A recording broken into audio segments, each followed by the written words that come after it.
तो चलिए शुरुआत इसी खबर के साथ। पटना में पुलिस ने लाठीचार्ज किया है। लाठीचार्ज जन आक्रोश रैली पर किया गया। आपको बता दें, उपेंद्र कुशवाहा की अगुवाई में ये आक्रोश रैली निकाली जा रही थी। तमाम पार्टी के कार्यकर्ता वहां पर मौजूद थे। सबसे पहले न्यूज नेशन पर आप ये तस्वीर देख रहे हैं। पटना में जन आक्रोश रैली निकाल रहे हैं। इन कार्यकर्ताओं में जब गुस्सा फूटा तो उसके बाद पुलिस को हालात काबू में करने के लिए लाठीचार्ज करना पड़ा है। लाठीचार्ज में उपेंद्र कुशवाहा समेत कई कार्यकर्ता घायल बताए जा रहे हैं, जिन्हें अस्पताल में बाद में दाखिल कराना पड़ा है।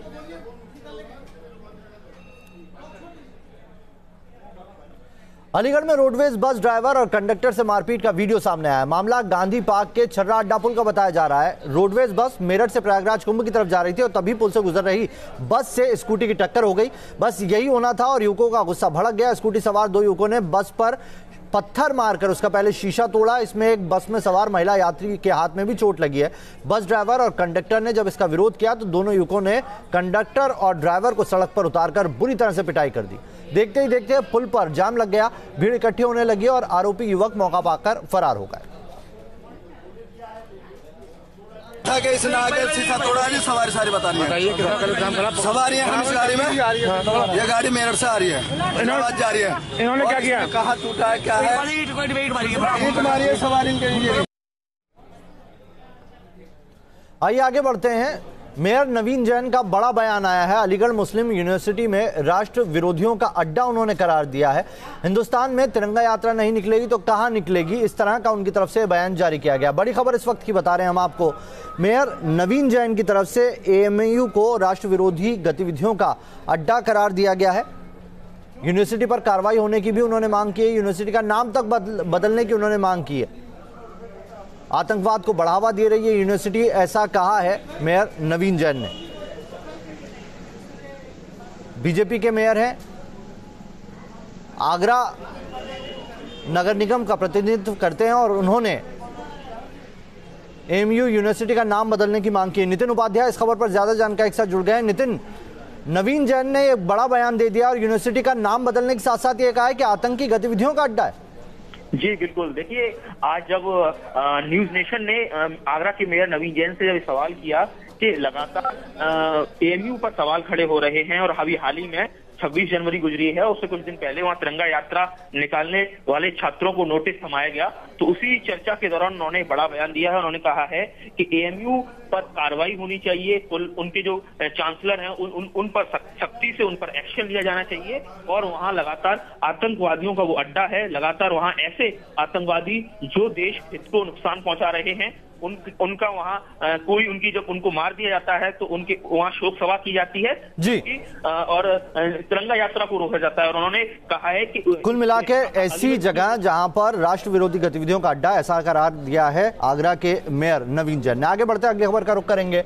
पश्चिम बंगाल से खबर, जहां के ठाकुर नगर में पीएम मोदी ने ममता सरकार के खिलाफ हल्ला बोला है। हालांकि रैली से पहले यहां टीएमसी और बीजेपी के बीच झड़प भी हुई, मगर पीएम मोदी ममता सरकार पर निशाना साधने से नहीं चुके। साथ ही कल पेश हुए अंतरिम बजट की भी उन्होंने खूबियां गिनाई।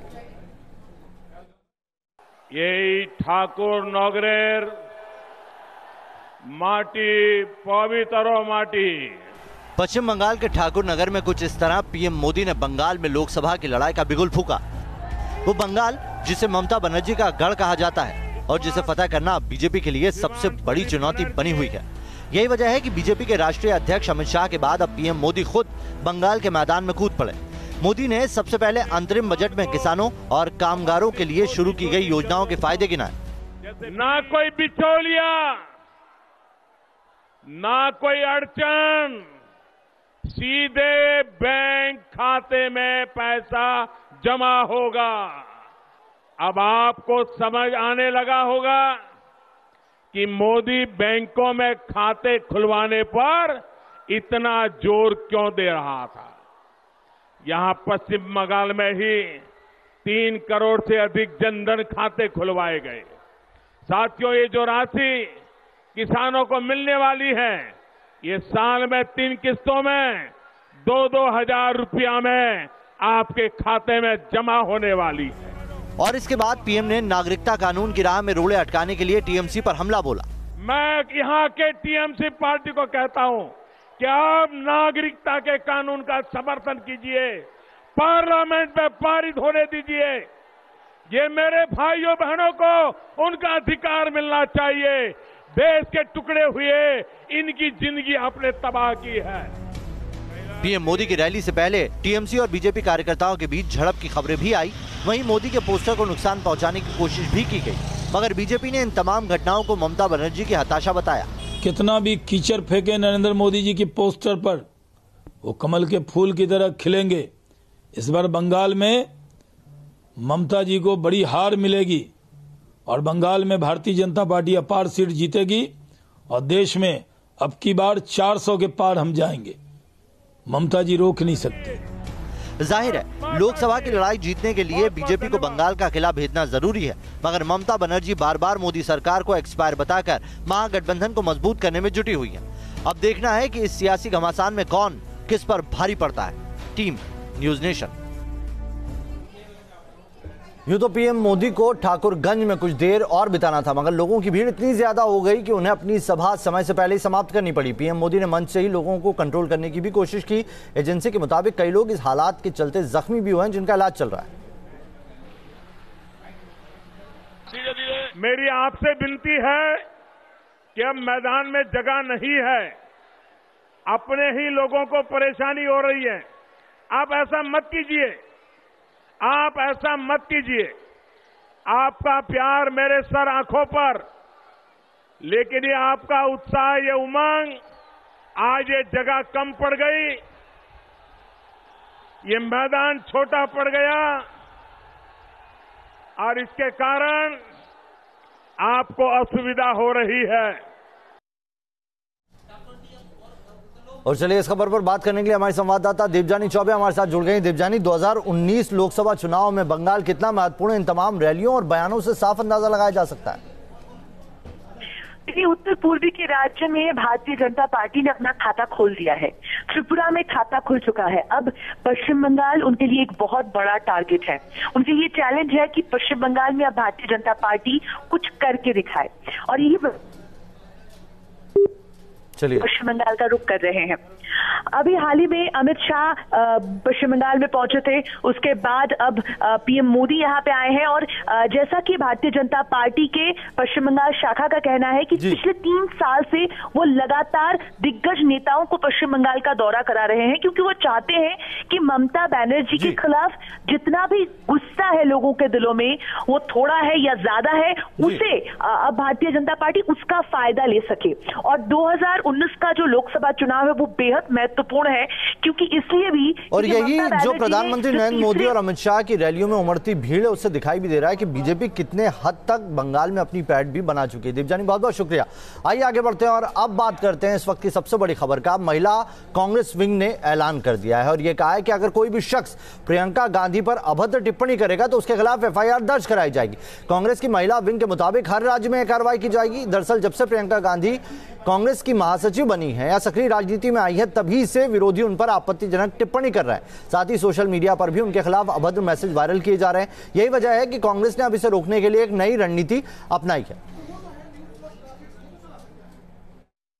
कांग्रेस पार्टी ने बार बार यही कहा है कि जब विपक्षी दल की नेत्री या नेता आते हैं, आप उनसे विचारों की लड़ाई लड़िए, उनकी सोच की लड़ाई लड़िए। इस तरीके की अभद्र टिप्पणियां कर, अभद्र पोस्ट डालकर, अश्लील पोस्ट डालकर किसी के अगर आप कमजोर करने की कोशिश करते हैं, मैं कह सकती हूँ, महिला होने के नाते कह सकती हूँ, वो और मजबूत और सशक्त बनकर निकलेंगी।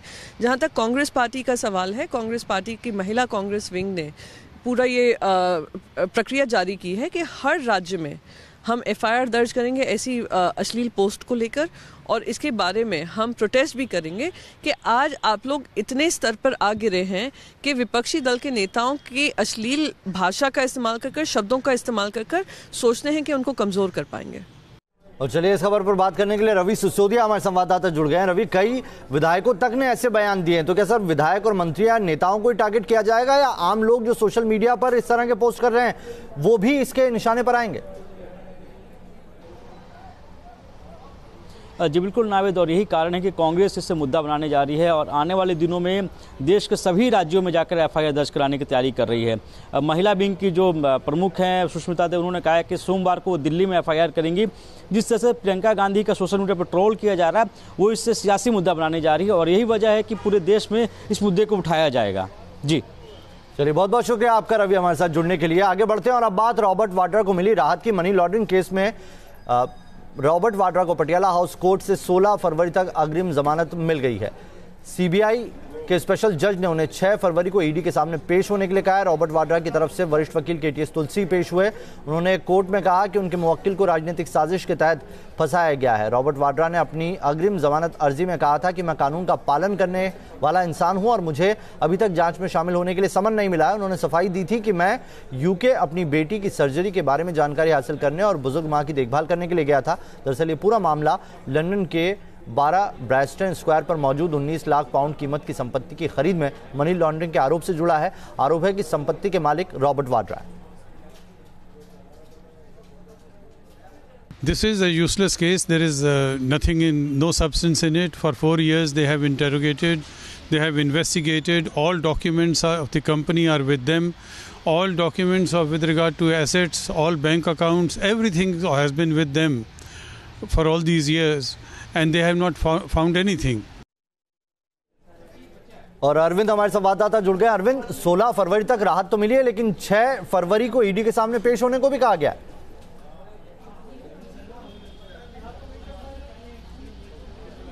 बिल्कुल, और अदालत ने साफ किया है कि ईडी के सामने 6 फरवरी को रॉबर्ट वाड्रा पेश होंगे। उनके वकील ने कोर्ट को आश्वस्त भी किया। रॉबर्ट वाड्रा का यह कहना है कि इस केस में कोई दम नहीं है, राजनीतिक द्वेष की भावना के चलते केस दर्ज किया गया है। रॉबर्ट वाड्रा की तरफ से जो वकील पेश हुए थे केटीएस तुलसी, उन्होंने न्यूज नेशन से बताया कि 4 साल से ईडी इस मामले में जांच कर रहा है, तमाम दस्तावेज उनके पास हैं, लेकिन जब जांच में कुछ खास हासिल नहीं हुआ और राजस्थान हाईकोर्ट से उन्हें राहत मिल गई, तब जाकर के ईडी ने नई ECIR इस मामले में दर्ज की और एक नए तरीके से रॉबर्ट वाड्रा को फंसाने की साजिश है। चलिए, बहुत बहुत शुक्रिया अरविंद आपका तमाम जानकारी के लिए। आपसे फिर अपडेट लेंगे। आगे बढ़ते हैं और अब बात सीबीआई को नए बॉस के खबर से। नया बॉस आज मिल सकता है सीबीआई को। फिलहाल 4 अधिकारी सीबीआई बॉस की रेस में बताए जा रहे हैं। समझा जाता है कि पद के लिए वरिष्ठ आईपीएस अधिकारी जावेद अहमद, रजनीकांत मिश्रा, SS देसवाल और शिवानंद झा का नाम सबसे आगे है। सीबीआई को आज मिल सकता है नया बॉस। सिलेक्शन कमेटी करेगी नए डायरेक्टर के नाम का ऐलान। सीबीआई में लंबे समय तक चले विवाद के बाद अब नए बॉस पर मंथन जारी है। इस रेस में कई बड़े नाम शामिल हैं। इंतजार है तो बस फाइनल नतीजे का। इससे पहले शुक्रवार को प्रधानमंत्री मोदी के नेतृत्व वाली चयन समिति की बैठक में सरकार ने कुछ ऐसे अधिकारियों के नाम सामने रखे हैं जिन्हें सीबीआई निदेशक के पद के योग्य बताया गया। हालांकि समिति के अहम सदस्य और कांग्रेस नेता मल्लिकार्जुन खड़गे ने इन पर ऐतराज जताया है। आपको बता दें कि नए सीबीआई चीफ के लिए जिन नामों को शॉर्टलिस्ट किया गया है, उनमें 1984 बैच के आईपीएस अफसर जावेद अहमद, बीएसएफ प्रमुख रजनीकांत मिश्रा और आईटीबीपी के डीजी SS देसवाल को अहम दावेदार माना जा रहा है। वहीं इनके साथ ही अलग अलग विभागों के करीब आधा दर्जन अधिकारियों पर भी माथापच्ची की जा रही है। खबर है कि खड़गे की आपत्ति के बावजूद केंद्र जल्द ही किसी नाम पर मोहर लगा सकता है, क्योंकि देश की सबसे बड़ी जांच एजेंसी के प्रमुख का पद करीब 3 हफ्तों से खाली पड़ा है और इस पर सुप्रीम कोर्ट भी नाराजगी जाहिर कर चुका है। सीबीआई चीफ का पद काफी सेंसिटिव है और इसे लंबे समय तक खाली नहीं रखा जा सकता। केंद्र को फटकार लगाते हुए कोर्ट ने कहा था कि अंतरिम निदेशक को लंबे समय तक पद पर नहीं रखा जा सकता। कोर्ट की फटकार और विपक्ष की तकरार को देखते हुए उम्मीद की जा रही है कि आज नए सीबीआई चीफ का नाम फाइनल होना तय है। Arvind Singh, News Nation, Delhi.